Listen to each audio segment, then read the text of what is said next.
Dear students, plus two AFSലെ മറ്റൊരു ക്ലാസ്സിലേക്ക് കൂടി വെൽക്കം. അപ്പോൾ നമ്മൾ ഇന്ന് ചെയ്യാൻ പോകുന്നത് മോഡൽ ക്വസ്റ്റ്യൻ, അതായത് മോഡൽ എക്സാമിൽ 31ാമത്തെ ക്വസ്റ്റ്യനാണ് നമ്മൾ ചെയ്യുക. Statement of profit and loss തയ്യാറാക്കുന്നതുമായിട്ട് ബന്ധപ്പെട്ട ക്വസ്റ്റ്യനാണ്. നമുക്ക് കുറച്ച് ഡീറ്റെയിൽസ് ഒക്കെ തന്നിട്ടുണ്ട്. അപ്പോൾ അത് ഉപയോഗിച്ചുകൊണ്ട് നമുക്ക് സിമ്പിളായിട്ട് എങ്ങനെയാണ് ഇത് തയ്യാറാക്കുക എന്നുള്ളത് വളരെ പെട്ടെന്ന് പഠിച്ചെടുക്കാം. അപ്പോൾ നിങ്ങൾക്ക് AFSൻ്റെ മറ്റ് ക്ലാസ്സുകൾ, ഒപ്പം തന്നെ അക്കൗണ്ടൻസിയുടെയും പാർട്ണർഷിപ്പിലൊക്കെ ക്ലാസ്സുകളിലേക്ക് ലിങ്ക് ഡിസ്ക്രിപ്ഷനിൽ കൊടുത്തിട്ടുണ്ട്. ക്ലാസ്സുകളെല്ലാം നമ്മൾ കംപ്ലീറ്റ് ചെയ്തിട്ടുള്ളതാണ്, നോക്കുക.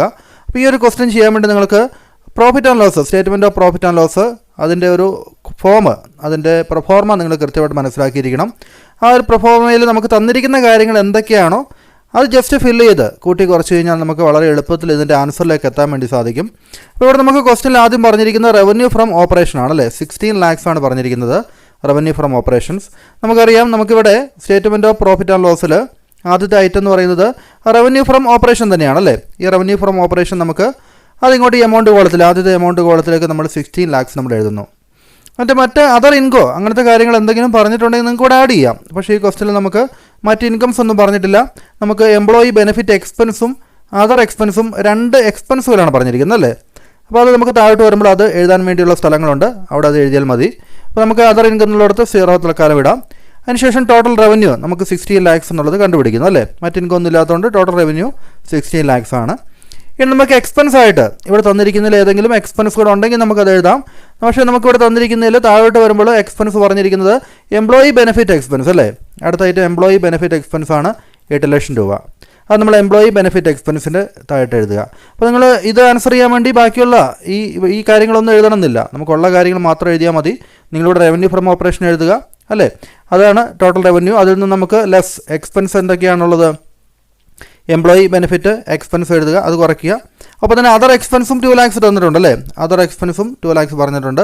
ഈ അതർ എക്സ്പെൻസും നമുക്ക് കുറയ്ക്കാനുള്ള ഐറ്റമാണ് അല്ലേ. അത് 8 ലക്ഷം 2 ലക്ഷം കൂട്ടി നമുക്ക് ടോട്ടൽ 10 lakhs നമുക്ക് ഈ 16 ലക്ഷത്തിൽ നിന്ന്, നമ്മുടെ റവന്യൂ ഫ്രം ഓപ്പറേഷനിൽ നിന്ന്, റവന്യൂവിൽ നിന്ന് എക്സ്പെൻസ് കുറയ്ക്കണം അല്ലേ. 16 ലക്ഷത്തിൽ നിന്ന് 10 ലക്ഷം കുറച്ച് കഴിയുമ്പോൾ നമുക്ക് കിട്ടുന്നത് 6 lakhs ആണ് അല്ലേ. 6 lakhs. അപ്പോൾ ഈ ഒരു 6 lakhs ആണ് നമ്മുടെ പ്രോഫിറ്റ് ബിഫോർ ടാക്സ്.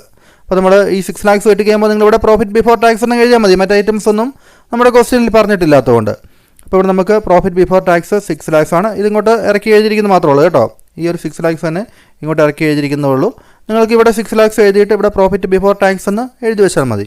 ഇനി നമുക്ക് ടാക്സിൻ്റെ കാര്യം ഇവിടെ പറഞ്ഞിട്ടുണ്ടല്ലേ. Tax rate 40%. നമുക്കിവിടെ കിട്ടിയിരിക്കുന്ന 6 lakhs പ്രോഫിറ്റ് ടാക്സ് ഈടാക്കുന്നതിന് മുമ്പുള്ള 6 lakhs ആണല്ലേ. അപ്പോൾ ഇതിൽ നമുക്ക് ടാക്സ് ഉടൻ കുറയ്ക്കേണ്ടതുണ്ട്. ടാക്സ് എത്രയായിരുന്നു? 40% ആണല്ലേ. ടാക്സ് 40% ആണ് ക്വസ്റ്റിൽ പറഞ്ഞിട്ടുണ്ട്, 40% എന്നുള്ളത്.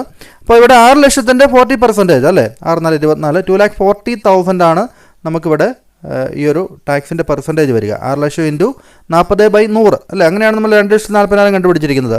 അപ്പോൾ നിങ്ങൾക്ക് കിട്ടുന്ന പ്രോഫിറ്റിൽ നിന്ന് ടാക്സ് കുറയ്ക്കുകയാണ് വേണ്ടത്. ടാക്സ് കുറച്ചിട്ട് ബാക്കിയുള്ള പ്രോഫിറ്റ് എത്രയാണ്, പ്രോഫിറ്റ് ഓർ ലോസ് എന്നുള്ളതാണ്. ബാക്കി ഇവിടെ പ്രോഫിറ്റ് ആണല്ലേ. ടാക്സ് കൂടെ കുറച്ച് ചെയ്യുമ്പോൾ നമുക്ക് ഒരു പോസിറ്റീവ് ഫിഗറാണ്. അപ്പോൾ 3,60,000 ആണ് നമുക്ക് പ്രോഫിറ്റ് കിട്ടുക. അപ്പോൾ ഇത്രയും ചെയ്ത് വെച്ചാൽ വളരെ സിമ്പിളാണ്. നമുക്ക് ആദ്യം തന്നെ തന്നിരിക്കുന്ന റവന്യൂ ഫ്രം ഓപ്പറേഷൻ എടുത്തെഴുതുക. ഈ റവന്യൂ ഫ്രം ഓപ്പറേഷനിൽ നിന്ന് മറ്റ് ഇൻകം ഒന്നും ഇല്ലാത്തതുകൊണ്ട് നമുക്ക് എക്സ്പെൻസുകൾ ഇനി കുറയ്ക്കേണ്ടതുണ്ട് അല്ലേ. എംപ്ലോയി ബെനിഫിറ്റ് എക്സ്പെൻസും അതർ എക്സ്പെൻസുമാണ് തന്നിരിക്കുന്നത്. അത് രണ്ടും കുറച്ച് 6 lakhs കണ്ടുപിടിച്ചു. അതാണ് പ്രോഫിറ്റ് ബിഫോർ ടാക്സ്. ഇനി ടാക്സ് റേറ്റ് പറഞ്ഞിട്ടുണ്ടെങ്കിൽ ഈ ഒരു പ്രോഫിറ്റ്, കിട്ടിയ പ്രോഫിറ്റിൻ്റെ 6 ലക്ഷത്തിൻ്റെ ഈ കേസിൽ 40% പ്രോഫിറ്റൂടെ നമ്മൾ ഇതിൽ നിന്ന് കുറയ്ക്കുകയാണ് ചെയ്യുന്നത് അല്ലേ. നമുക്ക് കിട്ടുന്ന പ്രോഫിറ്റിൽ നിന്ന് ടാക്സ് നമ്മൾ കുറയ്ക്കുകയാണ് ചെയ്യേണ്ടത്. 2,40,000 കുറച്ച് ചെയ്യുമ്പോൾ നമുക്ക് 3,60,000 നമുക്ക് ബാക്കിയുള്ള പ്രോഫിറ്റ് കിട്ടുന്നു അല്ലേ. അപ്പോൾ ഇങ്ങനെയാണ് ഈ ഒരു പ്രോബ്ലം ചെയ്യുക. അപ്പോൾ മനസ്സിലായി കാണുമെന്ന് പ്രതീക്ഷിക്കുന്നു. മനസ്സിലായവരൊക്കെ വീഡിയോ ഒന്ന് ലൈക്ക് ചെയ്യുക, നിങ്ങളുടെ അഭിപ്രായങ്ങളൊന്ന് കുറിച്ചേക്കുക കേട്ടോ. ഫ്രണ്ട്സിനായിട്ട് പറ്റുമെങ്കിൽ ഒന്ന് ഷെയറോടും ചെയ്ത് കൊടുക്കുക.